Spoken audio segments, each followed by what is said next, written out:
Hello everyone, today we're trying out a wicked strong strategy, Minigun Minicrits. We're getting rid of the Minigun's biggest downside and giving it a damage bonus to boot. What could go wrong? Before we get started, let's have a quick refresher on exactly what a Minicrit is. Deal 600 damage with the buff banner, and you can use it to apply 10 seconds of Minicrits for all allies in a radius. Seems pretty good, but again, what exactly does that Minicrit do? Now, weapons have 3 basic modifiers for damage: base damage, ramp up, and fall off. Fall off is the damage lost when you attack from range, which encourages players to get up close and personal. This is also a sniper who ignores this completely, is so ridiculous. Ramp up, on the other hand, is a damage bonus you get for being really close. Now that we've got that out the way, let's talk about how Minicrits interact with these numbers. First of all, just like crits, Minicrits totally ignore damage fall off. Every bullet will do at minimum base damage, regardless of range. For weapons like the minigun, long range fights are their biggest weakness, so this is a massive bonus. Secondly, unlike crits, which always deal 3 times base damage and leave it at that, Minicrits can also be buffed by a weapon's natural damage ramp up, along with the standard 1.35 times multiplier gained by the Minicrit itself. And there you have it. Give Heavy Minicrits and it eliminates one of his biggest weaknesses, allowing him to slaughter at medium and even long range, as well as buffing his already ridiculous close range damage output. Alright, before we move on, there's something that we need to address. Back in my crafty loadouts video for Heavy, there were people basically roasting me in the comment section for not knowing that I can hold alt fire to stay spun up without firing. Now, I assure you, played this game for a while, I'm quite aware of that fact. However, what these commenters, and I'm sure by extension a lot of you out there don't know, is the advantage of pre-firing. Heavy was hit with a nerf, which caused him to deal less damage for 1 second of continuous firing.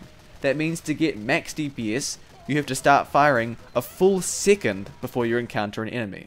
Just spinning up isn't enough, so basically, unless ammo or stealth is top priority, you should always be firing when spun up is heavy to get the maximum amount of damage.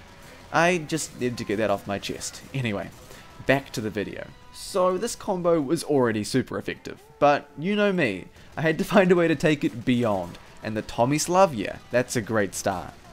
Although Heavy's damage has no fall off now, and a nice bonus, he still has to deal with the bullet spread. The Tomislav's 20% more accurate stat ensures the maximum number of bullets hit at range, resulting in higher damage overall, despite the 20% firing speed penalty. The decision on which minigun to use was really situational, and depended on the map, and the classes we were facing. In games where we were fighting a bunch of medium to long range classes, or we were forced to fight in the open, the Tomislav provided the versatility we needed to succeed. However, the Tomislav's not perfect. The minigun also has its perks.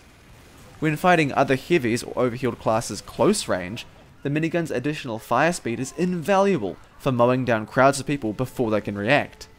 Choosing the right minigun before the fight was often half the battle, and being caught with the wrong one was a death sentence as a heavy without a medic. I did consider the other minigun options. Now, the Natasha would have just been hilarious. Combining its slowdown with a knockback of Minicrits to really take our opponent's movement away would have been great, but I decided the damage penalty on that weapon was just too severe, and basically made the Minicrits non-existent. The Brass Beast would have also been fun. We really could have used those resistances for surviving against things like snipers, but the movement speed would have been really crippling. That damage though would have been super satisfying to unleash. Obviously the Kritzkrieg would have gotten a lot more work done. 3 times base damage is nothing to scoff at, and players fear minigun laser beams more than pretty much anything else. But come on, who even needs the crits when you have luck like me? You just gotta take the random crits you get and embrace them. That being said, the additional crit percentage you build around all the Minicrit damage really doesn't hurt your chances either. One of my favourite things about this combo is that it's a 2-man strategy without a medic. Sometimes it's not so fun to be stuck on medic pocketing your friends all day, so finding a few effective strategies that leave him out is a really refreshing change. That being said, being a soldier is no easy job. He's got to build 600 damage without dying, and he has none of the passive upsize that the Conqueror or the battalion's backup can boast. He's also got no secondary, So no gunboats for mobility or shotgun for when he runs out of ammo. Remember to leave sandwiches out for your soldiers, and he might just reward you by whipping you every now and then with a disciplinary action, so you can really dish out the damage.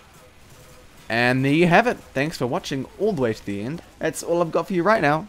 How about I see you next time?